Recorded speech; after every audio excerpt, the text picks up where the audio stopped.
नमस्कार साथियों, मैं महेंद्र जाखटिया क्लासेस में आपका स्वागत करता हूं। आइए राजस्थान जीके की इस वीडियो श्रृंखला में एक कदम और बढ़ाते हैं और लेसन नंबर 5 जो हमारा राजस्थान अध्ययन कक्षा 6 का अध्ययन हम कर रहे हैं, कक्षा 6 की जो पाठ्य पुस्तक है उसका। आशा करता हूं ये वीडियो आपको पसंद आ रही होंगे और अगर चैनल पर पहली बार विजिट कर रहे हैं तो कृपया करके पहले चैनल को सब्सक्राइब कर लीजिए ताकि नेक्स्ट जितने भी वीडियो आए वो आपको उपलब्ध होते रहें। तो चलिए शुरुआत करते हैं समय जाया न करते हुए। आज हमारा टॉपिक रहेगा आज़ादी से पूर्व सरकार का स्वरूप, यानी आज़ादी से पूर्व हमारे राजस्थान के अंदर किस प्रकार की सरकारें थी, किस प्रकार का जो शासन था उसके बारे में इस पाठ में हम अध्ययन करेंगे। तो चलिए शुरुआत करते हैं। रविवार का दिन था। दिशा अपनी माँ के साथ गांव के पनघट पर पानी भरने गई थी। पानी ले कर आते समय उसने पनघट के पास बने हुए एक पुराने किले पर कुछ लोगों को घूमते हुए और फोटो खींचते हुए देखा। यह देखकर उसने माँ से प्रश्न किया, ये लोग कौन हैं और यहाँ क्या कर रहे हैं? माँ ने बताया कि ये पर्यटक हैं और इस पुराने किले को देखने आए हैं। अब जानते हैं कि राजस्थान के अंदर जो ऐतिहासिक इमारतें हैं, पर्यटन स्थल है वो कितने हैं, और इसी लेवल पर हमारे यहाँ पर राजस्थान में बहुत सारे पर्यटक आते हैं। तो पुराने किले को देखने के लिए कोई पर्यटक आए थे। दिशा ने वापस प्रश्न किया, इस किले में ऐसा क्या है जो ये देखने आए हैं? माँ ने बताया कि ये किला बहुत पहले इस गांव के जागीरदार ने बनवाया था। वे इनमें रहते थे और इसकी प्राचीनता के कारण पर्यटक इसे देखने आते हैं। अब दिशा ने एक प्रश्न कर दिया, ये जागीरदार कौन थे और अब ये कहाँ रहते हैं? माँ ने मुस्कुराते हुए कहा कि पहले जागीरदार ही गांव के प्रशासक थे। ये प्रश्न बनता है कि जागीरदार ही गांव के प्रशासक थे और उसके पास ही गांव की देखरेख की जिम्मेवारी होती थी। दिशा माँ से कुछ और प्रश्न पूछती उससे पहले ही घर आ गया और उसके प्रश्नों का सिलसिला टूट गया। दिशा के मन में जागीरदार को लेकर कई प्रश्न घूम रहे थे। दूसरे दिन दिशा ने स्कूल में अपने अध्यापक से कक्षा में आते ही प्रश्न पूछ लिया कि जागीरदार कौन थे, अब ये कहाँ गए? तो अध्यापक ने कहा कि चलो आज आपको जागीरदार और जागीरदारी व्यवस्था के बारे में जानकारी देता हूँ। आज़ादी से पहले हमारा राजस्थान स्वरूप जो वर्तमान स्वरूप है वो ऐसा नहीं था, विभिन्न रियासतों में बंटा हुआ था। ये रियासतें ही स्वतंत्र राज्य की तरह शासन चलाया करती थी। रियासतों के शासक अपने मंत्रियों जागीरदारों की सहायता से शासन का संचालन करते थे। शासक शक्ति का सर्वोच्च केंद्र राजा होता था। शासक शक्ति का सर्वोच्च केंद्र कौन होता था? राजा होता था। शासन का यह प्रकार राजशाही शासन कहलाता था। राजशाही शासन का स्वरूप कैसा था, पढ़ते हैं। राजस्थान की विभिन्न रियासतें जैसे राज्यों में सिसोदिया, राठौड़, कछवा है, चौहान आदि में शासक राज्य करते थे। ये अलग अलग राज्य थे किंतु शासन व्यवस्था लगभग समान थी। सिसोदिया, राठौड़, चौहान, कछवाए, ये सभी आप जानते हैं कि इस तरह के राजा हमारे राजस्थान के अंदर अलग अलग अपनी अपनी रियासतों में शासन करते थे, लेकिन इनकी जो शासन करने की जो व्यवस्था थी, शासन करने का तरीका था वो समान ही था। विभिन्न रियासतों में शासन संचालन के लिए केंद्रीय व्यवस्था के पदाधिकारी राजा, मंत्री, बख्शी, खजांची, परगना अधिकारी थे। विभिन्न रियासतों में शासन संचालन के केंद्रीय व्यवस्था के पदाधिकारी कौन थे? राजा थे, मंत्री थे, बख्शी थे, खजांची थे, परगना अधिकारी थे। अब सबसे पहले पढ़ते हैं राजा के बारे में। राजा राज्य की संपूर्ण शक्ति का सर्वोच्च केंद्र होता था। सामान्यतः राजा अपने सलाहकारों व मंत्री परिषद के सदस्यों के सहयोग से शासन करते थे। मंत्री कौन होते थे? राजा अपने शासन कार्य में सहायता हेतु मंत्रियों की नियुक्ति करते थे। जिस प्रकार से अब राजस्थान के अंदर जो राजस्थान विधानसभा है उसके अंदर मंत्री जो सलाहकार होते हैं मुख्यमंत्री के, सीएम के, उसी प्रकार से उसमें भी एक सलाहकार हुआ करते थे मंत्रियों के रूप में। प्रमुख मंत्री को दीवान कहते थे। ये प्रश्न बनता है, यानी राजस्थान के अंदर जो शासन व्यवस्था थी उसके अंदर जो प्रमुख मंत्री था उसको क्या कहा जाता था? उसको कहा जाता था दीवान। प्रमुख मंत्री को क्या कहा जाता था? उसको कहा जाता था दीवान। राजा समय समय इनसे मंत्रणा करके राजकार्य की जटिल क्रियाओं को सुलझाते थे। और बख्शी कौन थे? सेना को वेतन देने तथा सेना संबंधी अन्य कार्यों की जिम्मेदारी बख्शी की थी। बहुत ही मोस्ट इम्पोर्टेंट है, क्योंकि इस तरह के प्रश्न पूछे जा सकते हैं कि बख्शी का कार्य क्या था। तो सेना को वेतन देने का कार्य था, और मंत्रियों को, प्रमुख मंत्री को क्या कहा जाता था? दीवान कहा जाता था। इस तरह से आप नोट डाउन कर सकते हैं इन प्रश्नों को। खजांची आमदनी और खर्च के हिसाब को संतुलित रखना और बचत को सुरक्षित कर राजकोष में वृद्धि करना खजांची का कार्य था। पूछा जाएगा तो कार्य ही पूछा जाएगा, क्या कि जैसे खजांची है वो क्या कार्य करते थे? तो आमदनी और खर्च के हिसाब को संतुलित करने के लिए। इसके बाद प्रज्ञा अधिकारी राज्य प्रज्ञा में विभाजित था। राज्य की प्रज्ञों में विभाजित था तथा प्रज्ञा में शांति व्यवस्था बनाए रखने के लिए जिम्मेदारी प्रज्ञा अधिकारी की होती थी। राज्य के अंदर शांति व्यवस्था बनाने की जिम्मेदारी किसको थी? राज्य प्रज्ञा अधिकारी की। दीवान कौन थे? प्रमुख मंत्री। बख्शी कौन थे? सेना को वेतन देने वाले। खजांची कौन थे? आमदनी और खर्च का हिसाब रखने वाले। और प्रज्ञा अधिकारी कौन थे? जो राज्य की शासन व्यवस्था को, शांतिपूर्ण व्यवस्था बनाए रखने में सहयोग करते थे राज्य की। ग्राम राज्य की सबसे छोटी इकाई थी। ग्राम यानी गांव है, वो सबसे छोटी इकाई होती थी। ग्राम का प्रशासन ग्राम पंचायतें करती थी।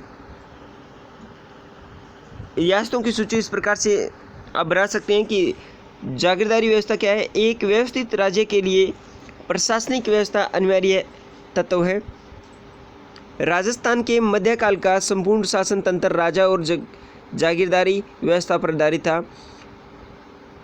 राजस्थान की जागीरदारी व्यवस्था रक्त संबंध और कुलीन भावना पर आधारित थी, यानी आनुवंशिक शासन व्यवस्था थी। जागीरी व्यवस्था कैसी थी? यानी पहले बाप, इसके बाद में उसका बेटा, और उसके बाद में उसका बेटा, यानी उसका रक्त संबंध होता था। कुलीन व्यवस्था भावना होती थी, और प्रशासनिक और सैनिक व्यवस्था थी। राजस्थान में जागीरदारी व्यवस्था का मूल तत्व था कि राजा की मृत्यु के बाद बड़ा पुत्र राजा बनता था, यानी जो उसका उत्तराधिकारी बनता था वो कौन होता था? वो राजा का बेटा ही होता था, चाहे वो न्यायोचित हो, चाहे वो योग्य हो या अयोग्य हो, फिर भी उसको बना दिया जाता था। राजा अपने छोटे भाइयों को जीवन यापन के लिए भूमि आवंटन करता था। भाई बंधु को दी गई इस भूमि को स्वामी जागीरदार कहलाता था। अब ये जागीरदार कौन थे? ये प्रश्न, अब इसका उत्तर मिल रहा है हमें कि जो राजा के जो भाई बंधु हुआ करते थे वही जागीरदार कहलाते थे। और जागीरदार का कार्य उस जागीर की सुरक्षा, उसका शासन संचालन करना था। बाद के समय में योग्यता के आधार पर भी जागीरें प्रदान की गई। जिस प्रकार से हमारे यहाँ विधायक होते हैं, वैसे ही वहाँ जागीरदार व्यवस्था थी। कक्षा में बच्चे रुचि से सुन रहे थे, तभी शिक्षक ने शिक्षक से प्रश्न पूछ लिया कि व्यवस्था कब से प्रारंभ हुई, इसके बारे में बताइए। अध्यापक जी ने कहा कि मैं आपको इसके प्रारंभ और उसके स्वरूप के बारे में बताता हूँ। जागीरदारी व्यवस्था का प्रारंभ। जागीरदारी व्यवस्था का प्रारंभ कब हुआ, इस संबंध में अब तक कोई निश्चित मत नहीं बन पाया है, लेकिन राजस्थान में इसका विकसित और स्पष्ट स्वरूप राजपूतों के शासनकाल से प्रारंभ। जागीरदारी व्यवस्था, प्रश्न बनता है कि जागीरदारी व्यवस्था का स्वरूप है स्पष्ट रूप से किसके शासनकाल में प्रारंभ हुआ? तो इसका हमें उत्तर मिलेगा राजपूतों के शासनकाल में। और राजस्थान भूभाग पर राजपूतों की विभिन्न शाखाओं ने अपने राज्य स्थापित किए, जो उसकी रियासतें कहलाई। रियासतें भी ये राजपूतों के शासनकाल में प्रारंभ हुई थी। रियासतों की सुरक्षा व शासन व्यवस्था के संचालन हेतु शासकों ने जागीरी व्यवस्था प्रारंभ की। इसके बाद में आगे बढ़ते हैं। जागीरदारी व्यवस्था का स्वरूप कैसा था? राजस्थान में यह रक्त संबंध पर आधारित समगोत्रीय कुलीन व्यवस्था थी। प्रश्न बन सकता है जागीरी व्यवस्था का स्वरूप राजस्थान के अंदर कैसा था? तो वो था रक्त संबंध पर आधारित। राजा महत्वपूर्ण प्रशासनिक पदों पर जागीरदारों को नियुक्त करता था। इसके बाद में राजा और जागीरदार के संबंध स्वामी और सेवक के नहीं होते थे, बल्कि भाईचारे और सौहार्द पर आधारित होते थे। राजा और जागीरदार के संबंध एक स्वामी और सेवक का नए होकर क्या थे? भाईचारे और सौहार्द के रूप में हुआ करते थे। मध्यकालीन जागीरदारी व्यवस्था के स्वरूप में परिवर्तन कैसे आया, वो पढ़ते हैं। मुगल काल में मुगलों से संधि के कारण शासकों की जागीरदारों पर निर्भरता कम हो गई। अब मुगल काल आ गया तो मुगलों से जो संधि हुई, इससे जागीरदारों की जो निर्भरता है वो, शासकों की जागीरदारों से निर्भरता वो ख़त्म होने लगी। शासक मुगल मनसबदार बन गए और उन्हें मुगलों को संरक्षण प्रदान प्राप्त हो गया। अब जो मुगल मनसबदार थे वो शासक बन गए, इससे शासन जागीरदारों के साथ स्वामी जैसा व्यवहार करने लगे। अब जैसे मुगल काल आया तब से फिर क्या हुआ, शासक वो जागीरदारों के साथ भाईचारा और सौहार्द वाला जो सिस्टम छोड़ के वो क्या शुरू कर दिया, उन्होंने स्वामी जैसा व्यवहार करने लगे। प्रारंभ में जागीरदार युद्ध व शांति के समय राजा को अपनी सेवाएं देते थे, लेकिन मध्यकाल में सेवाओं के साथ यह व्यवस्था निर्धारित कर दी गई, जिसका उल्लेख जागीर पट्टे में किया जाता था। मुगल शासन प्रणाली की कुछ व्यवस्थाओं का प्रभाव राजस्थान पर भी पड़ा। रियासतों ने अपनी प्रशासन को परगनों और ग्रामों में विभाजित कर दिया। अध्यापक के साथ साथ ही अंग्रेजों के समय की शासन व्यवस्था को भी समझाया। अध्यापक ने साथ साथ क्या किया, अंग्रेजों की जो शासन व्यवस्था थी उसको भी उन बच्चों को अपने कक्षा के अंदर बताया। अंग्रेजों का शासन कैसा था? अब अंग्रेजों का शासन अंग्रेजी राज्य की स्थापना के साथ ही भारत प्रशासनिक दृष्टि से दो भागों में विभाजित हो गया। जैसे ही अंग्रेज आए और उन्होंने जैसे ही शासन व्यवस्था संभाली, उन्होंने क्या कर दिया, राजस्थान की जो प्रशासनिक व्यवस्था उसको दो भागों में डिवाइड कर दिया। कौन कौन से में? पहला ब्रिटिश भारत और दूसरा रियासती भारत।